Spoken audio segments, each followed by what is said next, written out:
déjà fin octobre. Donc, donc ça va vite, ça va très très vite. C'est clair.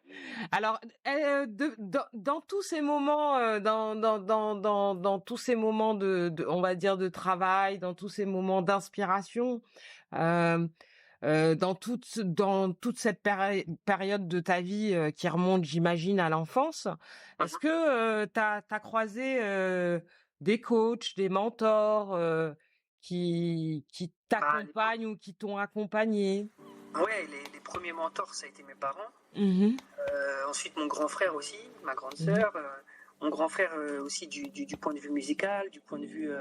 voilà, il m'a appris beaucoup de choses. Hein. Moi, vraiment, c'est peut-être après mes parents, celui qui m'a le plus, comment dire, forgé sur plein de plans.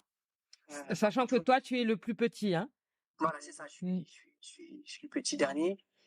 Lui, il a 9 ans de plus que moi, donc quand il était petit, ça faisait vraiment une grosse différence. Et bon, Mm. là, maintenant, on continue à créer Bah ensemble. Tous oui, nos c'est projets artistiques, formidable. on a toujours été liés, quoi. Mm. C'est-à-dire, ces deux albums, parce que lui, son groupe de Finira Bien, c'est un groupe de chansons jazz.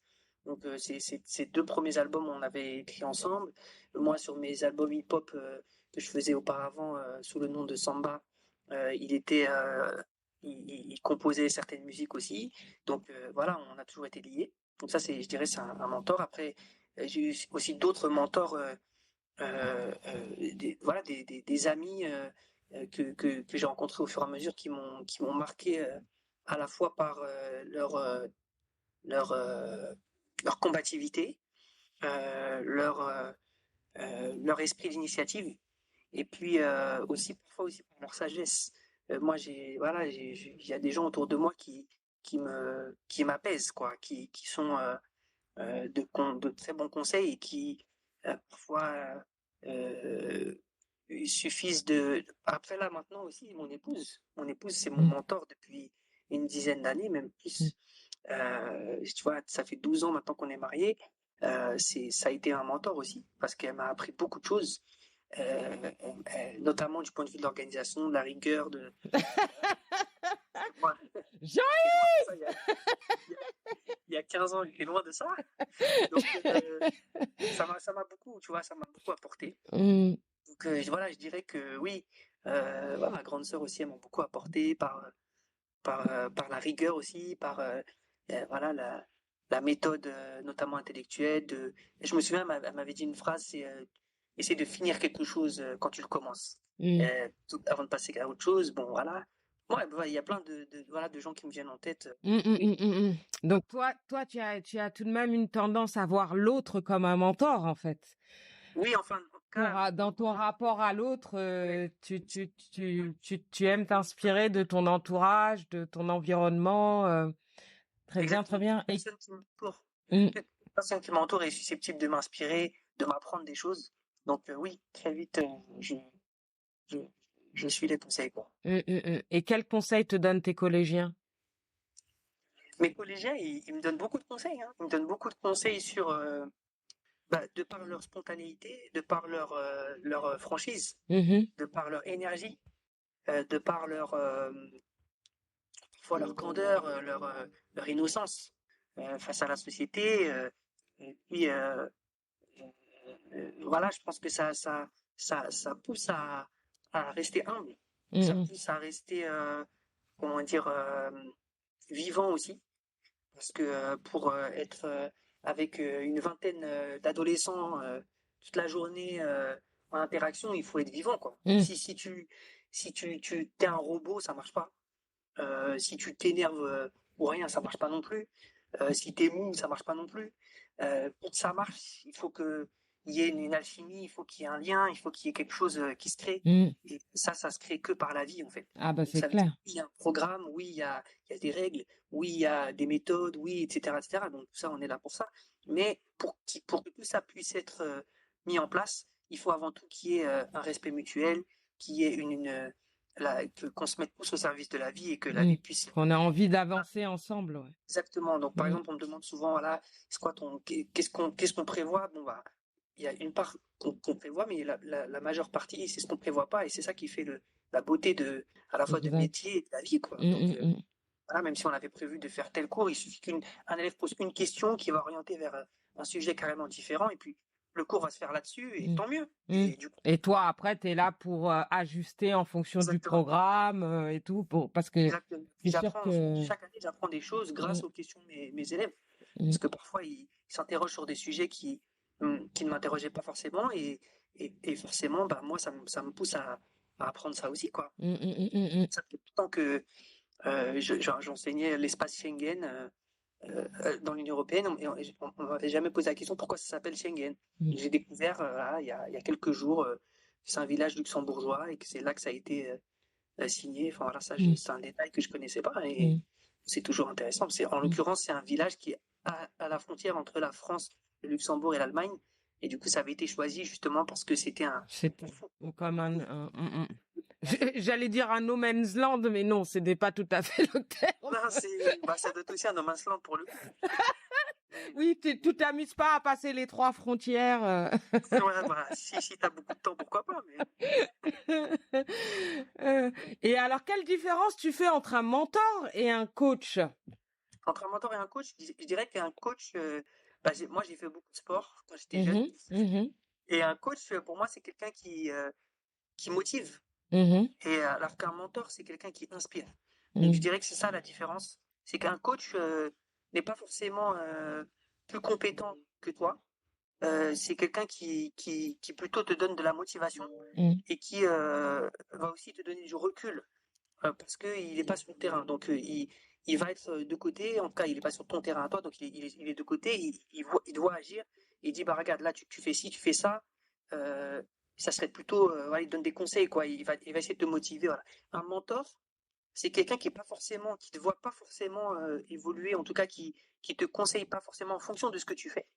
Mais toutes les paroles qu'il va te dire, ça va t'inspirer, et c'est un modèle, en fait. mhm. Moi, Toutes les paroles qu'il va te dire, bon là t'exagères un peu, quoi. non, J'imagine Jean-Yves dès qu'il voit quelqu'un, oh, il vient de me dire. Oh, vous avez entendu ce qu'il vient de me dire? Non, mais c'est moi, c'est, intéressant, c'est intéressant.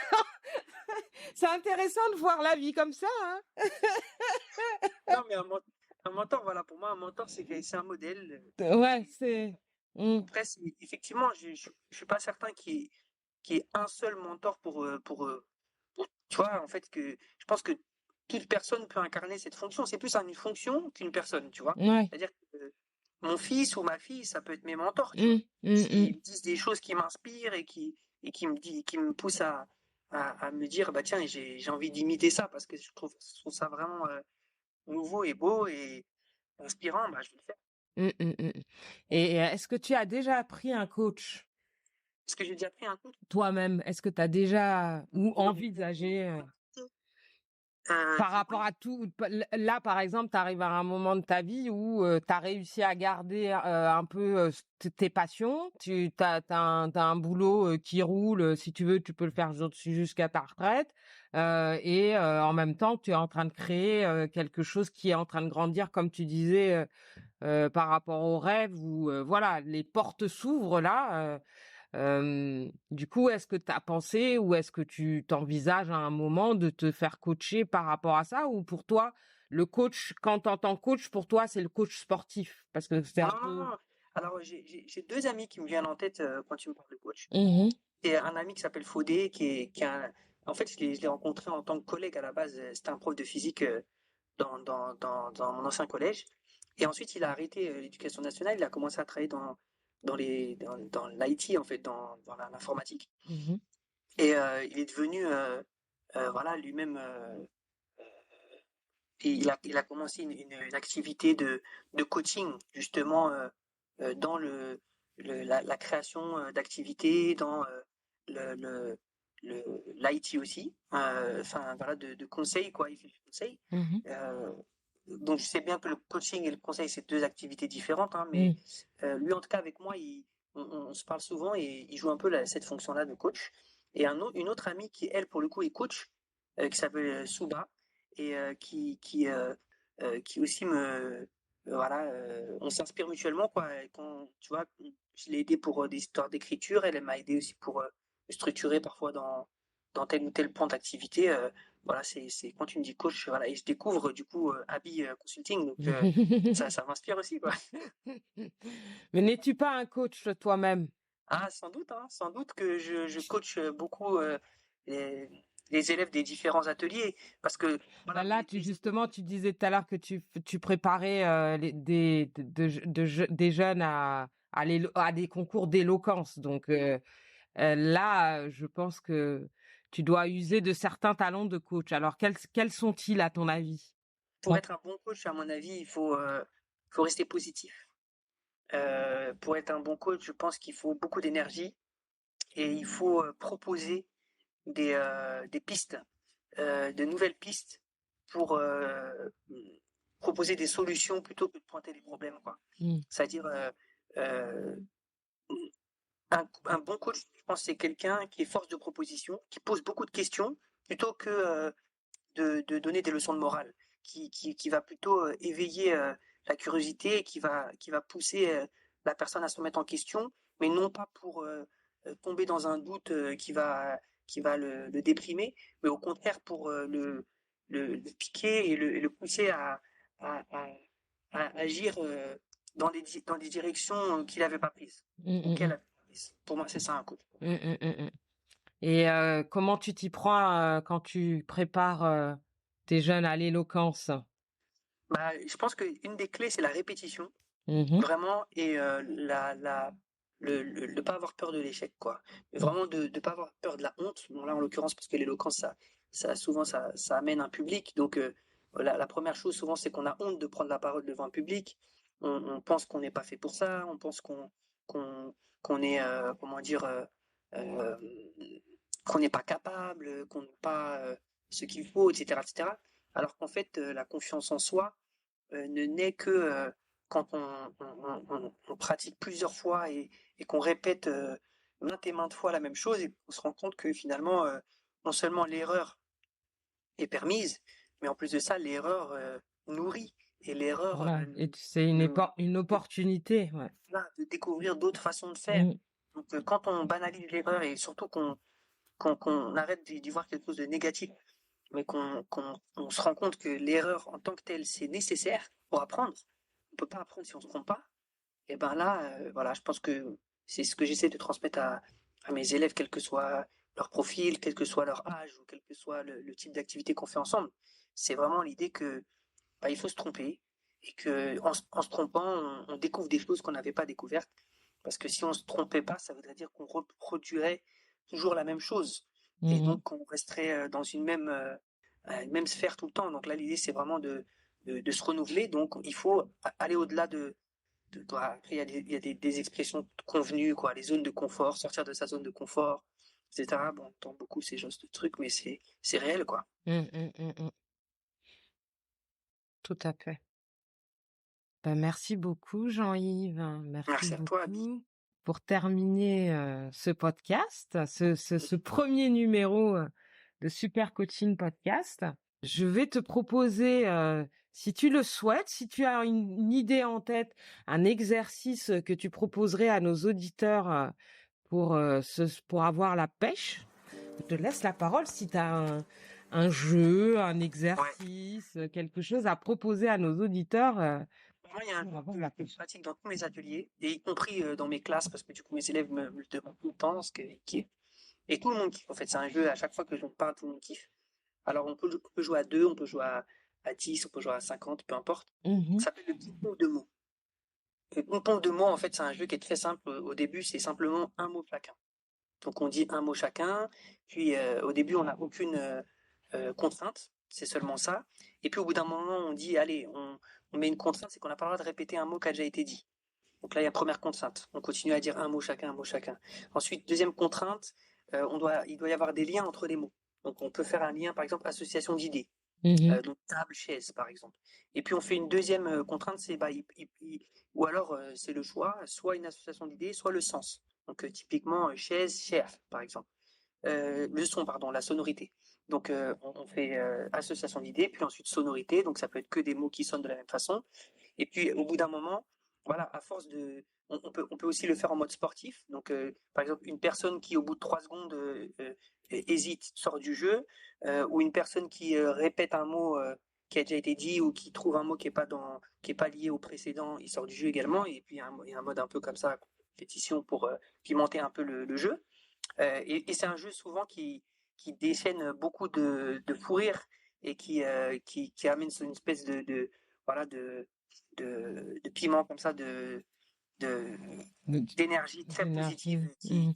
qui libère beaucoup les gens et qui souvent aussi décomplexe les gens par rapport à la parole.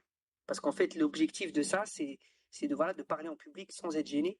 Et en fait, ça c'est magique parce que comme on demande aux gens simplement de dire un mot, ça semble simple.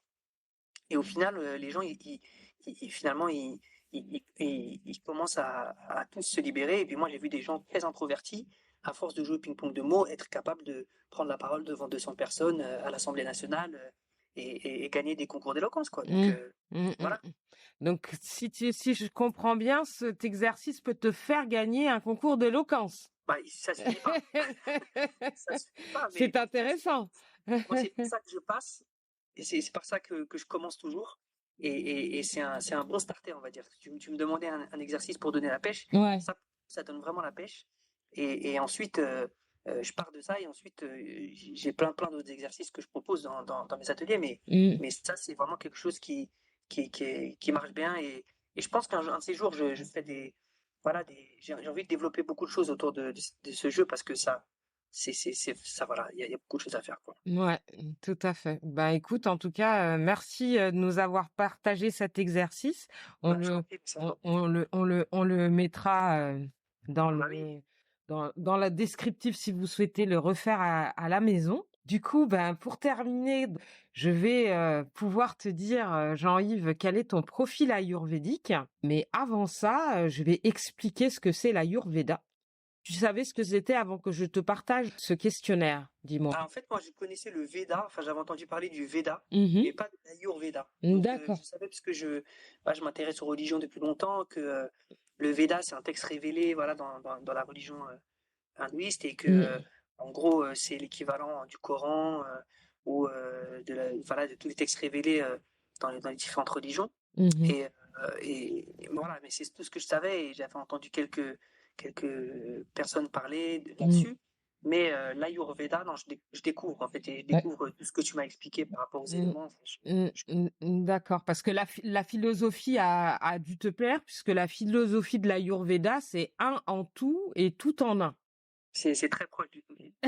Voilà, c'est ce que j'allais dire, c'est très proche du soufisme. Et donc, dans la culture indienne, en fait, l'Ayurveda, ça correspond à la médecine traditionnelle. Donc, ça doit sûrement avoir un rapport avec ce que tu dis par rapport à Veda. Et ça part du principe, en fait, qu'on est un corps, une âme et un esprit qui sont à équilibrer tout au long de notre vie. Chaque individu, selon la médecine traditionnelle, a sa propre constitution, qu'on appelle la prakruti, si je prononce bien. Et ça se manifeste autour de 3 principes qu'on appelle les doshas et qui vont correspondre à différents éléments. Donc, il y en a 3, ça s'appelle Vata, Pitta et Kapha. Jusqu'ici, tout va bien? Mhm. Alors, Vata, ça correspond au mouvement, à l'élément air et éther. C'est un mélange d'air et d'éther. Ensuite, on a Pitta, qui correspond à l'énergie et donc à l'élément feu. Et enfin, on a Kapha, qui correspond à la structure physique et donc à l'élément terre. Donc, en fait, on a tous une constitution. On a, en général, on peut avoir une constitution qui est plus prédominante que les autres. En général, pour le savoir, on va prendre le pouls de la personne. Et c'est la façon dont son pouls, il va taper, qui va permettre de déterminer quelle est sa constitution principale. Mais il y a aussi un autre moyen de le savoir, c'est en répondant à 3 questionnaires, un pour Vata, un pour Pitta et un pour Kapha. Et donc, à la suite de ça, de savoir quelle est sa prédominance et ensuite de pouvoir équilibrer dans sa vie, de pouvoir équilibrer sa façon de manger par rapport à l'élément auquel on correspond. Est-ce que jusqu'ici tout va bien? Tout va bien. Alors, pour l'Ayurveda, important de connaître justement sa constitution pour pouvoir vivre de manière équilibrée et d'atteindre le bien-être. C'est un des moyens qui est possible. Donc moi personnellement, je l'utilise quand je fais des accompagnements en massage ayurvédique. Ça va m'aider justement à savoir quel massage je vais pouvoir pratiquer. Donc voilà, tu vas pouvoir recevoir ton analyse Super. et engager des changements dans ta façon de manger si tu le souhaites. Merci.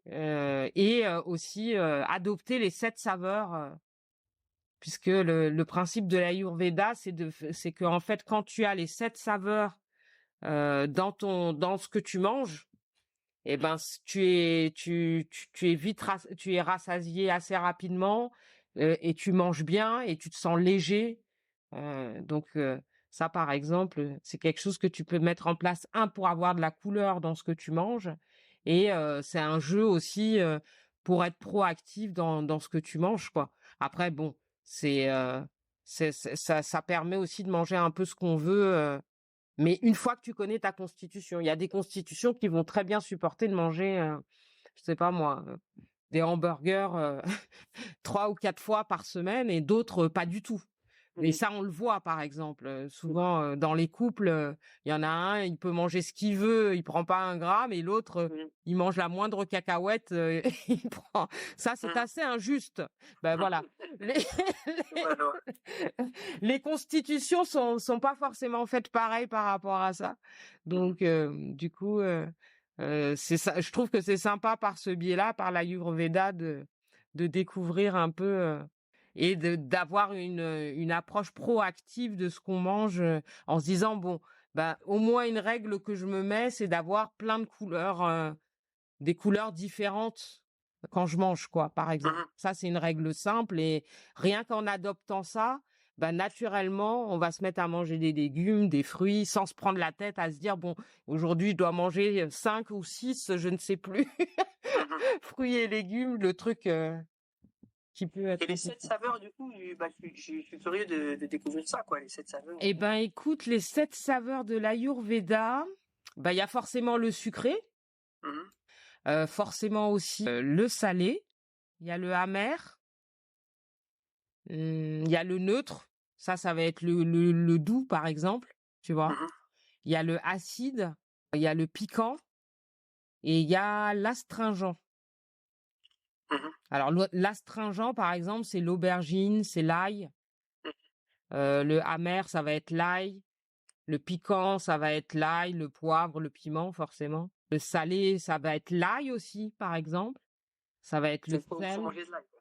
Ouais, vous pouvez manger de l'ail, ouais. Déjà, l'ail, il y en a 4 sur les 7. Et le sel, ça peut être aussi ce qu'on appelle le gomasio, le sésame pilé, par exemple. On a l'acide avec le jus de citron, par exemple. Et en neutre et doux, ça peut être l'aubergine, le tanin, mais aussi l'ail. Aïe, aïe, aïe. Et l'huile d'olive. Donc déjà, bon, l'Ayurveda, vous mettez de l'ail. Et puis c'est bon, il y a tout. À part peut-être sucré. Il y a peut-être pas sucré. Il y a peut-être pas sucré. Donc voilà, Jean-Yves. D'accord, bah merci beaucoup, Abby. Ben c'est moi qui te remercie. Bah écoute, on se refait un épisode quand tu veux, quand tu Ouvrir aussi tes projets. Ouais. Voilà, tout ça, quoi. Je suis très curieux de savoir. Tu veux dire que tu veux m'interviewer? Mais grave. Oui, alors oui, c'est vrai que j'ai oublié de vous dire une chose, c'est que on a oublié de parler d'une partie de toi aussi, hein. C'est que notre cher, et c'est pour ça aussi que je pense que tu es un entrepreneur en puissance, et que il va falloir que tu développes ton leadership par rapport à ça, puisque Jean-Yves est un de mes business angels. Il fait partie des personnes qui ont contribué à mon livre photo qui va sortir en décembre, New York Poets. Et donc, bah, écoute, on avait presque terminé, mais effectivement, je voulais te demander, bah alors, en tant que business angel, qu'est-ce que ça veut dire pour toi? Et puis, qu'est-ce que ça t'apporte de soutenir les projets des autres? Bah, moi, en fait, j'ai été beaucoup soutenu dans ma vie et du coup, ça me fait penser à une phrase de mon père qui me disait qu'il voulait toujours donner plus que ce qu'il avait reçu. Mhm. Et moi, je reçois beaucoup tout le temps d'énergie, d'amour, de conseils.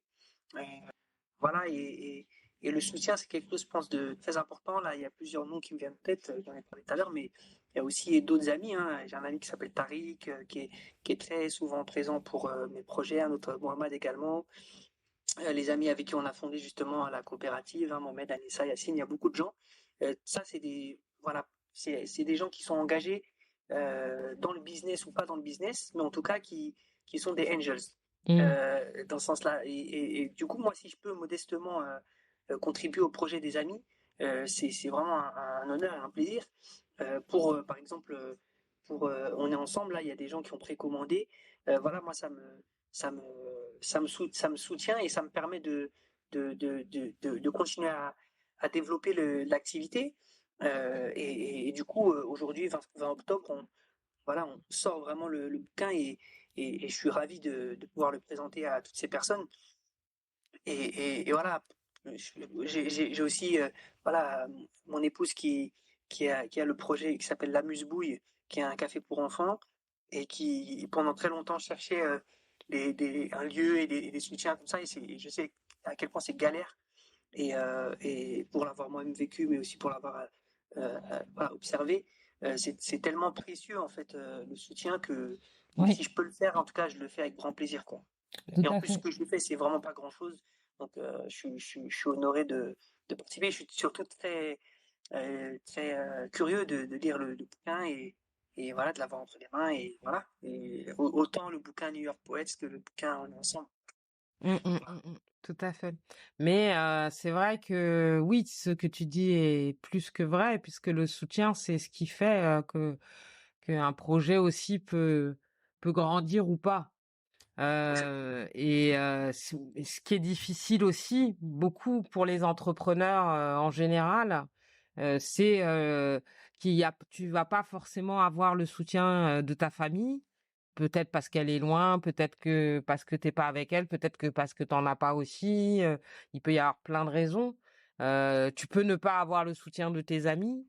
Tu peux ne pas avoir le soutien de tes collègues, enfin voilà, tu peux face à un projet ou un rêve que t'as, avoir un silence total en face, quoi. Et Mhm, surtout aujourd'hui à l'ère d'Internet où tout le monde est un peu dans son coin aussi, mhm, euh, tu vois quand même que c'est difficile. Bon alors, toi là, tu lances une campagne de précommande et tout.